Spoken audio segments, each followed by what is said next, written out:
Motorcycle सवार petrol डलवाने के बाद कैशियर से रकम छीनकर फरार। खबर शामिल करते हैं तसव्वुर हुसैन की रिपोर्ट के मुताबिक सियालकोट के इलाके डस्का जीटी रोड पर मोटरसाइकिल सवार नौजवान पीएसओ पंप से पेट्रोल डलवाने के बाद कैशियर से रकम छीनकर फरार हो गया, जबकि पास बैठा गनमैन मोबाइल पर गेम खेलने में मगन रहा।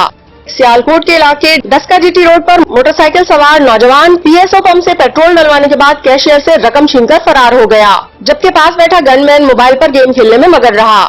सियालकोट के इलाके डस्का जीटी रोड पर मोटरसाइकिल सवार नौजवान पीएसओ पंप से पेट्रोल डलवाने के बाद कैशियर से रकम छीनकर फरार हो गया, जबकि पास बैठा गनमैन मोबाइल पर गेम खेलने में मगन रहा।